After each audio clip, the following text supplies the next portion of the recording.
All right. Yeah, I should probably introduce myself as well. My name's Dan. I'm just going to be helping.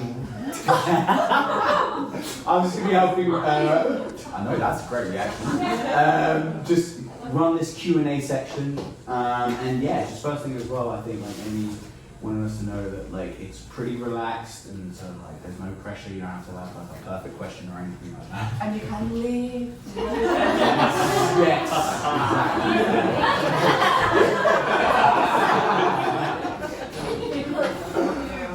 And just to make sure that David sinks in this moment a little bit more, yeah, I just wanted to like give these guys another big round of applause.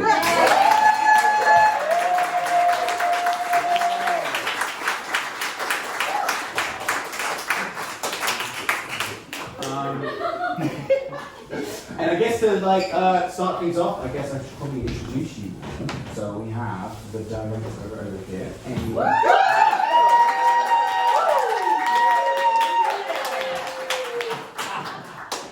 Robert Strange playing Art. And then David Scotland, our writer, and playing Dean.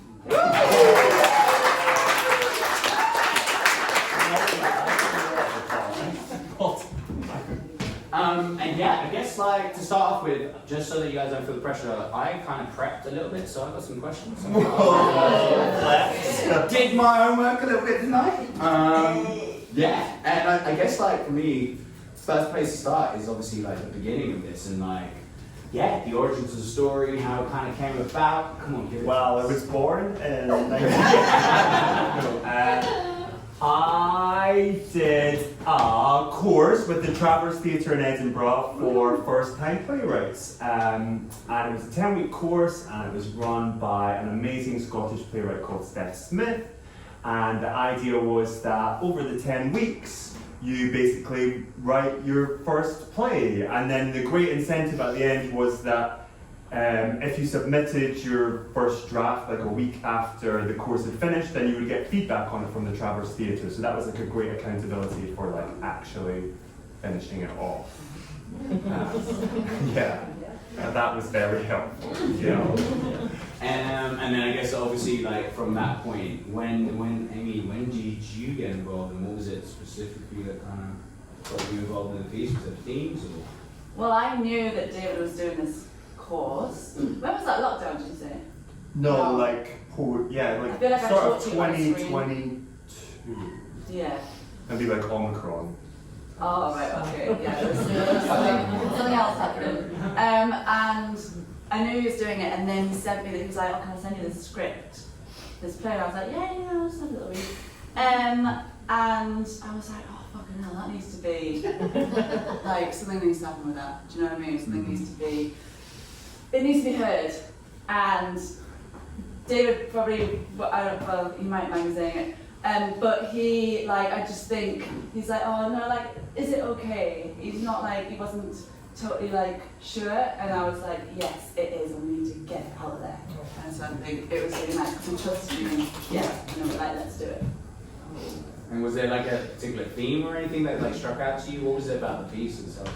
Well, we're pretty good friends, and we kind of, there's like, I saw myself in it, and I think that's what it is. It's like, I think that's beautiful. I think what people have said as they're leaving, which like I try and relate to you each night, because you don't hear all those lovely things, but it's like whoever has seen it, a part of the play has touched them in a way that it is about humanity, and I think that's what I saw, and I was like, I want to, that tells your story, but in it being personal, so personal to you, it is universal. And that is the quote that David's got at the beginning. Who is it?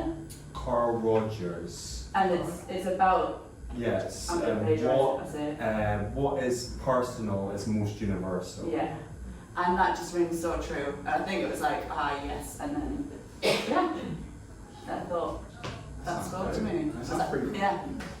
Yes. And then I guess as well, then like Rob, for you, because you're obviously coming into this when these guys have already been together for a while, but you read the script, you have some ideas about it, you know that it's about Dave kind of going into it. What was it like working as a scene partner? That's a good question. I came across it because someone just put on their Instagram story that there was a casting call for this part, and I hadn't done some theatre in a long time, so I was very keen, and I just kind of emailed. Did you send the full script before the whole? I can't remember. Or if you just sent the audition. Yeah. I think so, but we just did Yeah. a couple of scenes, yeah. But it's interesting you saying why you came on board, because the reason I was so keen to go to the audition and be involved was exactly the same. I just saw so much of myself in different little sections of it, and I thought, gosh, this would be such a beautiful story to tell. And also, I do quite a lot of work where I play characters that are like very far removed from me, and this one was not. Well, it was a human being, basically. It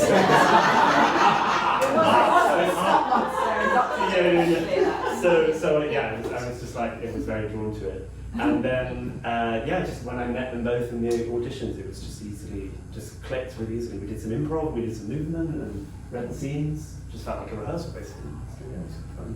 Amazing. And then I suppose like in the rehearsal process itself, like obviously working with somebody who's written the story, and the story is how's that like working with him and as a partner? Was there some like different?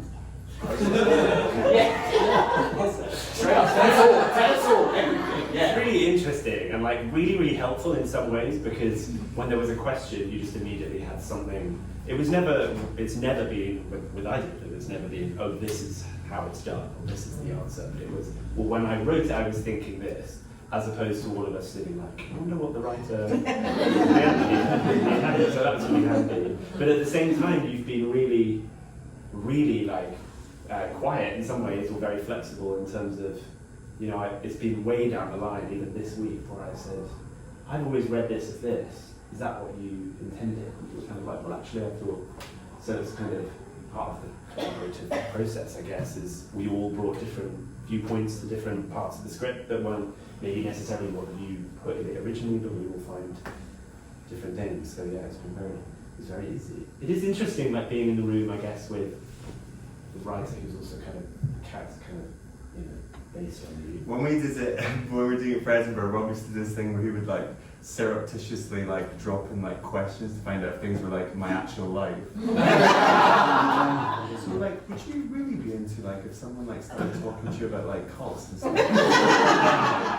That's just me being nosy. But yeah, that's interesting.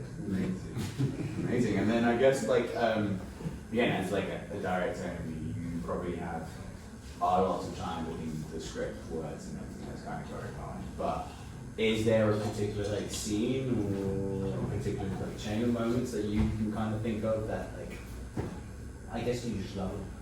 Yeah. Well, Rob used to say, and actually other people have said this to me before, when I watch actors on stage that I've worked with, I like have a lot of love in my eyes for them. I'm like,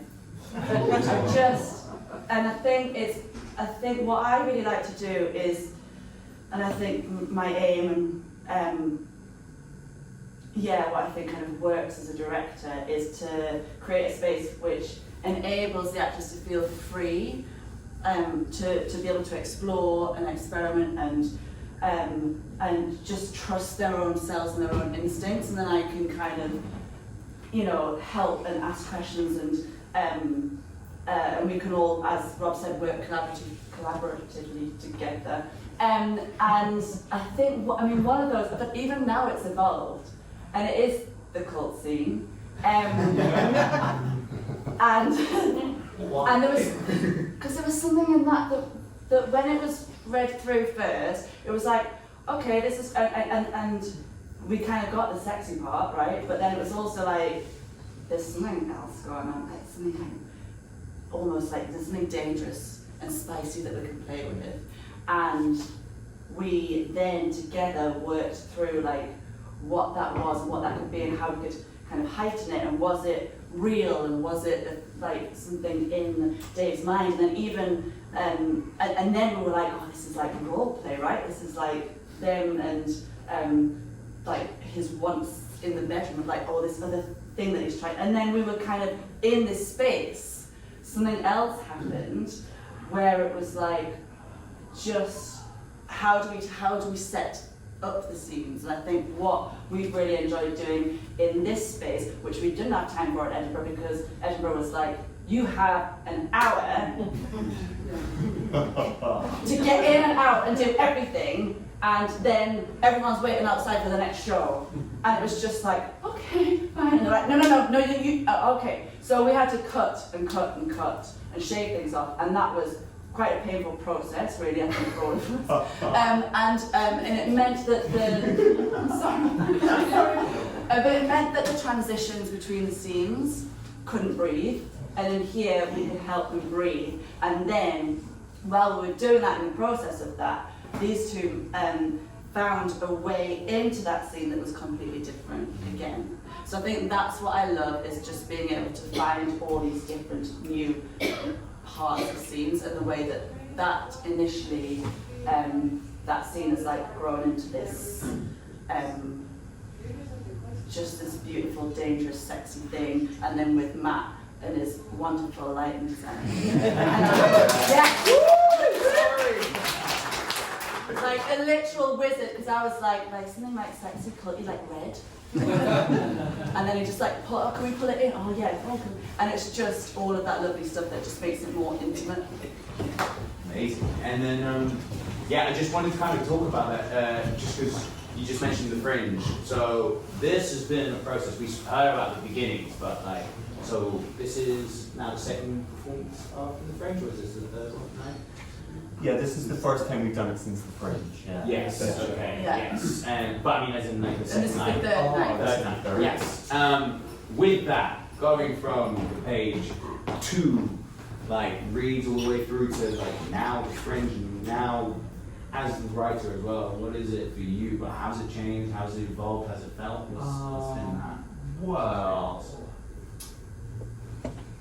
it's like nice coming back to it after some time away as well, because like I'm a different person, we're all different people, things have happened in our lives, and so it's interesting coming back to it with, you know, that extra experience. And I think what's great about being able to do it again, and for it not to be the first time, is just being able to really enjoy it and you know, have more play with it and more fun with it, and not be worried about time and stuff, and have those moments to breathe in. Yeah. And you know, like with the audience is different every night as well. The places that people react is different, and you know, sometimes the things that people find really funny, I'm like, I was actually being very sincere in that moment. all stuff I wrote down to talk with my therapist about afterwards. And then, yeah, some things that I think are super funny or like interesting, and I can feel people are like, oh no, that's not funny, that's really funny, it's sad. You know, so it's like, it's great. It's just so nice to learn something different about it every time. Yeah, and bits have been cut, like he wasn't joking in that scene, like bits have been cut and bits have been added and tweaked as well. And so, yeah, the script itself is... Yeah, it's a slightly different script. Yes, that's been added back in, that's been taken out, new whole sections are in there. Yeah. Awesome. And I promise this is probably the last question for me, and then I'll open out to all of you guys. Yeah, bro, I'm gonna ask you this one, because like, character art is a very interesting one to me as a audience member watching, because it's quite metaphorical, but then at the same time, like a physical representation of somewhere. What was that like for you to get into? Do you see that? Yeah, it's a good question. I think because obviously at the beginning the premise is set up that he is called art, and so on some level, like figuratively represents David and our relationship with art in a more kind of abstract sense, which I think is an interesting theme for the play, but that's more like the audience's role. I think as an actor, you can't really go into it saying, I'm going to play a representation of art. That's like an easy thing to do, and it's a very naturalistic piece. So that's But so I just tried to approach it like a real person, who, you know, he does some questionable things, he does some things. It's been really interesting to hear people come up to me after, and some people are very clear about how they feel about art and how strongly they feel one direction, and then some people have gone, but actually I kind of understand him and I understand why he did this and that. So it's really interesting. I really think if people have different experiences on things they've done and things that have been done to them that they can relate to, which is all thanks to David's writing, and I certainly did as well. So I just tried to kind of ground the performance in all of that experience, and when I hadn't experienced it, you know, just kind of come up with reasons why someone says that or does that to someone they love or don't do or don't love.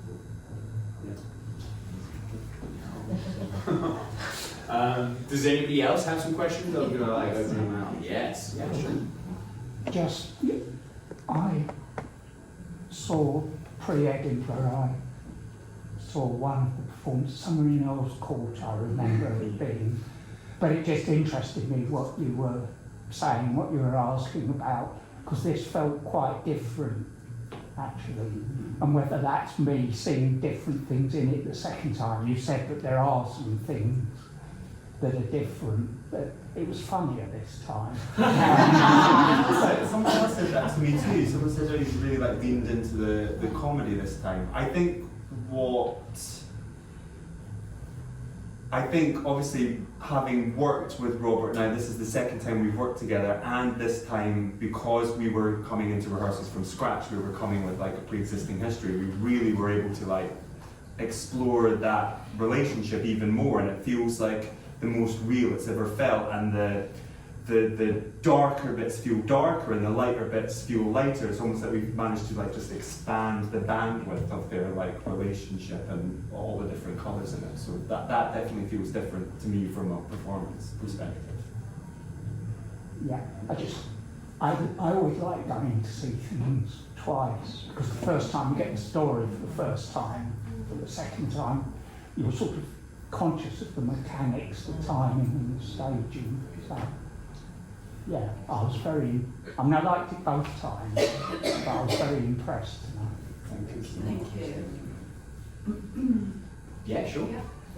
So first of all, I thought it was absolutely brilliant, and a lot did resonate actually. A lot about church and religion at the start, a lot about your father in the garden at the end, which was beautiful actually, really, really beautiful. I'd like to ask you a wee bit about the music and the movement, both of which I absolutely loved. The movement I thought really brought an additional depth to it that I wasn't expecting, and I'd just love to hear how you worked on that. I thought it was gorgeous. And can I have the playlist, please? It's on your little. It's on my. Oh God, I should pay attention. It doesn't work. Oh, it worked for me. Oh, yeah. Right. Well, I'll She can do.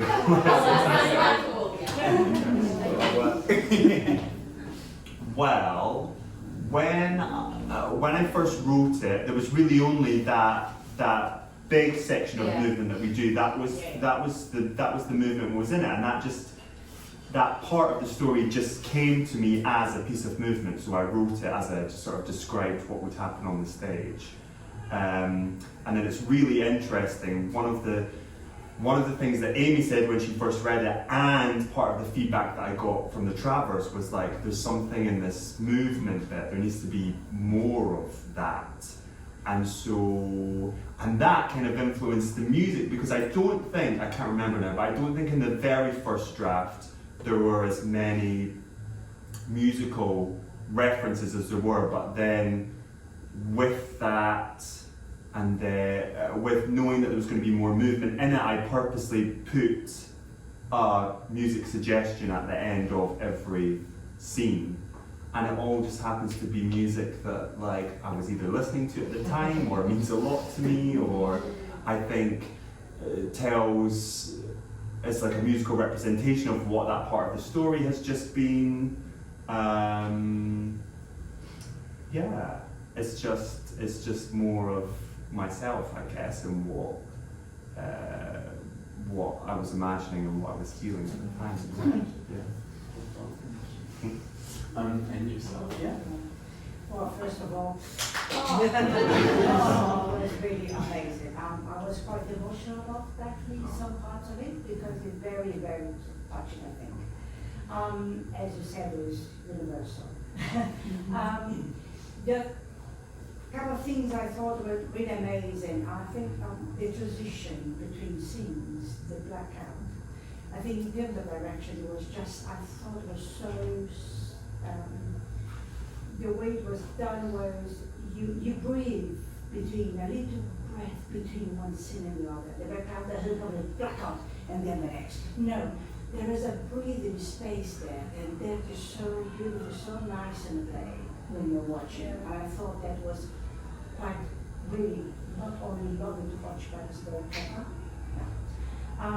The other thing, the scenes and the movements that I thought was very clever too, because it gives you the impression of time passing, because it's like you do in yoga. You don't do yoga only once and then forget it. You do regularly.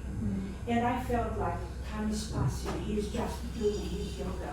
He's exercising. Time is passing and time is passing. And he goes again and exercise. And time is passing until art comes back. You know, and that was the feeling that's how I felt and had passed to me.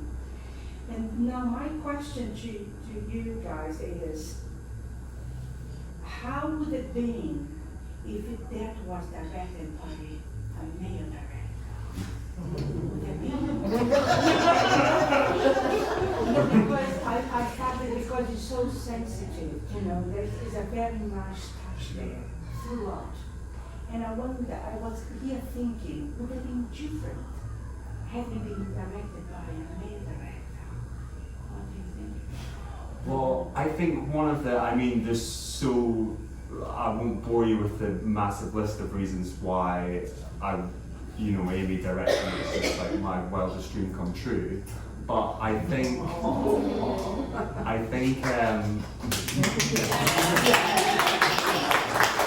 I think one of the brilliant things is something that you said, that actually there's no women in the piece, but women are so present in the piece. There's such a feminine energy throughout so much of it, and actually to be able to have a woman take control of it and be able to elevate those moments out of it, and and make them stand out, it's fantastic. So yeah, I do think it would be different with a male director, and at this moment in time I'm not particularly interested.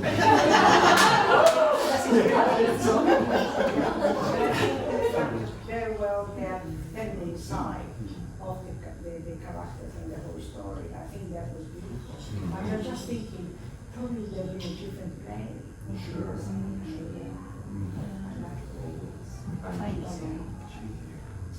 Did I see Anne? Yeah, sure, feel free. First of all, I really, really loved it. It was brilliant. And I came here tonight a bit skeptical, because a bit like, oh, come see a gay play. And will it be about HIV, or will it be about adoption, or whatever. And I was so surprised. And like, it was about two human beings, and that was incredible to see. And I think that's why as well, it doesn't need a male director, because it's like, it's just human beings, and it was beautiful. My question is, I kind of want to know more about, I feel like you skipped over the process of the writing, like Exodus course and stuff, but I was like, but what did you intend to write about? What was it like? And because this is so interesting and so fascinating, I think I want to know more. Well, one of the very first concepts or questions, I guess, that Steph asked us was like, have a think about what the central question of your play would be. Like, what is the question that you're asking the world right now? And I guess it was very fresh after COVID, and I had that experience as a performer of actually just before COVID, I was like in the most successful, I guess, position that I'd ever been as an actor, and then that was all gone all of a sudden, and I felt really upset and resentful about that. And my upset and my resentfulness was actually, for a while, I actually directed it at like art and like the industry that I was a part of, and I thought, I can just be dropped. Like, this is such a horrible feeling. And actually it was such a beautiful gift in a way, because then I went on this whole journey of like finding a new movement, language, and all this amazing stuff. And so I guess my central questions, or what I was thinking about at the time, was like, and I'd come back to be like, you know, I thought that I was done, and then I got like sucked back in again, and we've all had those moments where as performers where you just keep getting sucked back in, and you're like, how am I like still doing this? And so I think it's like asking myself, like, what is it about this that keeps sucking me back in, and what, and trying to explain to, like, you know, lovely normal people about like the choices you make, and it seems so bizarre to them, you know, like that you would, there's this thing that you would prioritize over your family, or like some of your wishes for yourself, or your wealth, or your security, or your stability. And so I guess the thing I was really trying to tell with this story was like how all the depths of that relationship, and how try to explain the pull that it has on people, basically, and why you can't escape it, even when at times it is a toxic relationship, and at times it's not. It's the most like wonderful relationship you could ever wish for. So I think that is what was all percolating in my head. Yeah. Who is Art? What did you create him from? Well, what Robert said earlier was like very accurate. It was like, as a writer, art is semi-metaphorical in a way. I am sort of trying to, as a writer, sort of encapsulate elements of what it's like to be an artist, and what your relationship with art, whatever that is to you, is like. But I did obviously draw on some circumstances from like relationships that I've been in before, like scenarios, and sort of tying in the threads of like, you know, because a relationship is a relationship, whatever it is with. So my relationship with a person that I've been in, there's going to be parallels with my relationship with my art and my artistry. But as an actor, just like Rob was saying, I can't, like when we're doing the piece, I can't think of it like that. It's just not a helpful thing to think of as an actor. When we're performing the piece, he's like a real person to me. He's like my real love. So, yeah. There's a lot of hurt coming from him. Well, yes, this is the other, because I keep having this discussion all week. I'm very like team art. Like when people like don't understand, and everyone thinks I should again go and speak to my therapist about it. But what you said is so true. What I can see, I think, or what I know, which I don't think other people can, is that like some of those behaviours that maybe people, you know, makes them feel like this. I know that those behaviours are coming from like a real place of like hurt and not being understood, and not having the support and the care and attention that that person needs. And so I can see, it's easy for me to be on the side because I can see all that, I know all that for him, you know, which we don't, unfortunately, we don't really go into the piece because I like take up all the time of mine. But you know, I know this whole other life that he has, and I know why he's doing those things. And actually, I think sometimes, like, yes, you would be fucking annoyed if you ask someone what their favourite thing about you is, and they say your hair. Like, that's why you've got that beautiful scene of the what are you scared of, and then he feels like he can open up in that space, and then there's that sharing with each other. So actually, oh God, if I can have that moment, if I could just have that moment, look what you've been able to do. Oh, I just want that all the time. It's that I think there's yes. That's the poignancy of that. And again, that was like such an amazing experience of like that speech that he says, that in particular, when I was writing it, was like very metaphorical. I was thinking, you know, and this was after COVID and the blooming billboard about what's her name now works in IT doing her balance. I was like, what if art itself had a voice about this, and what if actually art could express like what that means to see a billboard of a ballet dancer saying this, now she works in IT and it's all great. Like, what would art say? You don't know about all that.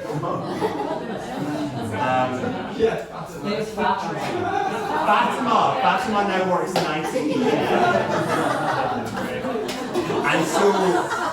And so that's what I was thinking, but what's amazing is sitting there and listening to Rob say this, and he's saying it as a person, you know, and he's able somehow, through his amazing talent, to like translate this really esoteric thing that I wrote into like a really like human, vulnerable speech. And that did get added into the piece actually. It wasn't in the first draft. That got added in because I was like, I need to give the other person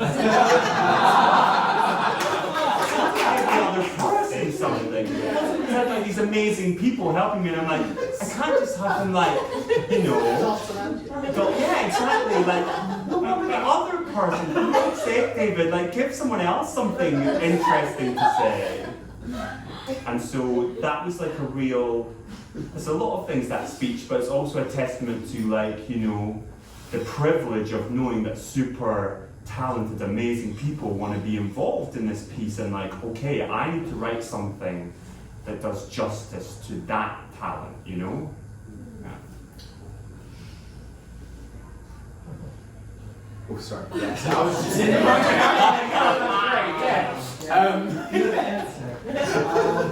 What's the biggest challenge performing something that you have written yourself, and also something that is so personal? I think like the actual performing of it, actually, like that is just so joyful and so healing and so fulfilling and just such an amazing experience. I think the bit that I really struggle with it being so personal, is like all the other stuff around, you know, what it takes to like put on a play, and you know, people coming to watch it and telling people about it, and you know, it's like it's such a personal piece that it feels that like, why don't you just come and listen to me talk about my life for an hour tonight? Like it feels like a very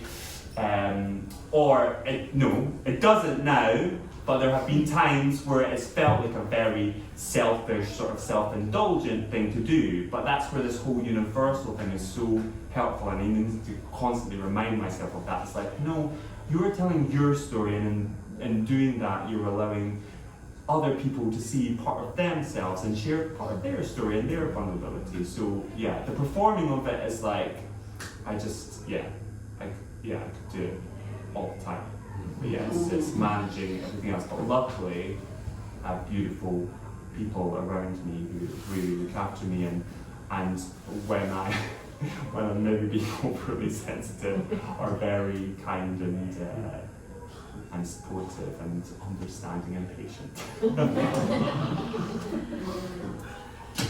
I ask based on that question, how is it for you to perform together with the writer? Because what is the level of pressure there? Yeah, I never felt pressure. If anything, like I said before, really it was kind of a really helpful insight most of the time to have. I mean, often the writer is in the room, but often they're not. So we had some very quick, easy insight into where things came from. I guess, yeah, occasionally there's moments when you're like talking about the scene, and I want to talk about the character of David, and I'm like aware that I don't want to like say anything. But actually, like, yeah, on the whole, it was always, it was just a really beautiful, it just meant, I don't know, I found it really, this isn't really answering your question, but I found it so easy to learn, as in literally learn the lines. And we had such a short amount of time to rehearse Edinburgh that it just came off the page straight into my head, which I think is always a testament to good writing. When you just don't, the next line just comes out because of what they've said. So that doesn't really answer your question. It's just a way of complimenting. Yeah, it was really fun and really easy and helpful to have his. I'm still learning about the story about Fatima. I didn't know that for that speech, so it's kind of interesting. I just assumed you wrote it as a, because I find it such a personal thing as opposed to more abstract concepts. So it's still gems for mine. I think also in the room I'd be like, no, actually you weren't at this at all, but in the rehearsal room I try just to be there as David's, the actor, and if they've really got a question that something's been really unclear, then yeah, of course I'd like to help out, but really the joy for me is finding all the things that Amy and Rob find in it and being like, whoa, and also sometimes, the answer, what did you mean when you wrote this? And sometimes the answer is, I don't know, it just came out, And then so it's amazing someone else being like, maybe it means this, and you're like, oh yeah, maybe it does mean that. Yeah. So that's such an amazing experience. I feel like that's a testament to where, because I know where a few of you've trained. Do you know what I mean? With being very flexible and easy to adjust and let's play and let's try this. Do you know what I mean? Rather than, you get a lot of plays that are you're trying to get into, and this felt more like let's create. And I don't know, that's, Yeah, it's getting the balance of you can chat about something, right? And we've had lots of deep conversations and all that kind of stuff, but if we just then play together, and actually because it's so physical, it's got that energy of it, and we're all very physical people in our own way. I don't know if everybody is, but to just be able to play with it then and go, oh my God, did you see what you just did there? Did you feel that? What was that? And then something comes out of that's an exciting moment. It's born, and then it's I think you're absolutely right. There is that kind of language of let's just. Because I know some players will be like, no, this is what I intended. And this is and rather than be like, actually, I don't know. That's a really beautiful, refreshing place to be, and not actually give me your interpretation. I want to hear that. That's really, I think, great. That's my opinion. So Can I also mention, I thought it was such a beautiful surprise when you started singing. Incredibly, you have a beautiful voice as well. I was just like, what is this? We really should if we didn't. Is that in your wheelhouse? It's singing, because I know movement obviously is, but it's how comfortable was that for you? Was that something you're happy sitting in, and what was that experience like? Well, yeah, singing was my first experience of art performing. That's what and it started in church as someone was like, oh, David, I don't know, someone had obviously heard my voice as we were all singing. It was like, oh, David will sing this bit, and I was like, yeah, for sure. So it's really nice in a way that's in there. Again, that wasn't in there originally, but I swapped it. It was basically, the story of that song is basically that my other gran, on my dad's side, I once sung this French song in this Christmas concert, and she just thought it was the best thing ever. She thought it was the bee's knees, and she was like, and then he sung it was in French. And so she always spoke about that. And I had a different thing to begin with, where I was kind of talking to her, but obviously I just had a thing about my other grandparents, and it kind of felt similar, or just it felt maybe a bit too much back to back, and I thought, what can I offer for her? And then that song came, and then it really works perfectly, really, because it's also then tying into how I sort of started my journey, I guess, with performing, and yeah, and also being able to, I guess, reclaim that. In a way, we've all got we've all got those things, right, as artists that felt so dear to us, and then some person has made some comment, or something has been almost robbed of us in a way. And with movement and with the singing, it's like so nice to reclaim that and be like, no, fuck you. This is like this is my thing too. It was wonderful of you, and it was beautiful. Thank you. I like it because it's the only David scene that art's in. Yes, that counts as one of his like monologues. Yeah, and I get to be there. I'm going to go for one more question. Obviously, we've got plenty of time downstairs, so you can probably ask them some stuff downstairs. But, okay, yeah, I guess you go for it, yeah. Let's pick up the barefoot shoes.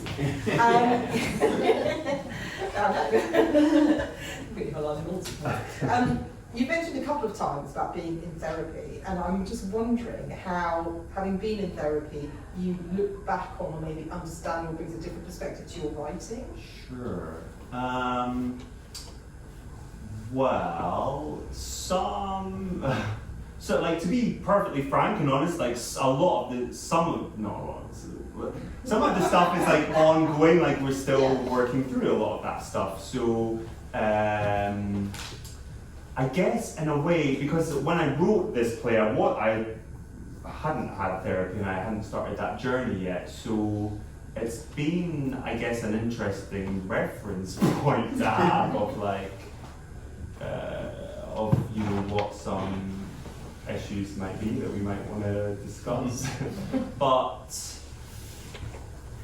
one of the things, and like one of the things that we were speaking about tonight, about that, seeing the hurt in another person and where that's come from, that is definitely a realization that came to me in therapy. And actually that section where I'm talking about sending a message to my ex's boyfriend or whatever, like there was always a bit in there about him and it never quite worked, and it was because it was kind of like yeah, fuck you, I don't need you anymore energy, and like that's not really who I am as a part. Like it just didn't work, because the whole play, I think, is a really it's about kindness and love, and so to have this bit in the middle that was like, and fuck you for not like, being a good boyfriend to me, like it just didn't feel right. So actually to have the chance to sort of come to a better understanding of what that relationship was for me, and to have that really deep realization of like, oh my gosh, you were in so much pain and you were doing so well to do that. Like that was a really nice thing to bring into it. So that's definitely something that from my journey through therapy has like fed into the piece. And I think also, not just because we know each other so well, I think that this time round as well, that awareness has enabled this to be a more kind of openly joyful, and maybe that's why there's more humour in it, that there's more healing but joy. I don't need you to validate me. I'm sharing my story, and this is where I'm at. So I think there's more of a groundedness with it, and then more of David's natural humour and our sharing and collaborativeness. It's like, that's a word. I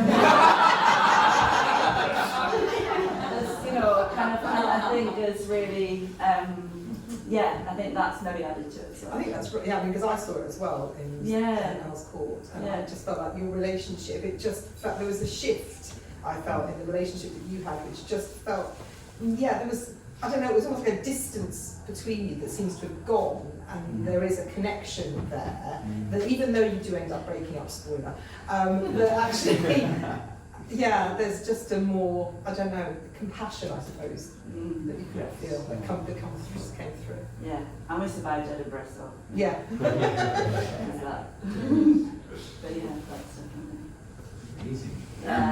Yeah, I guess thank you very much, everybody. So I guess probably last time.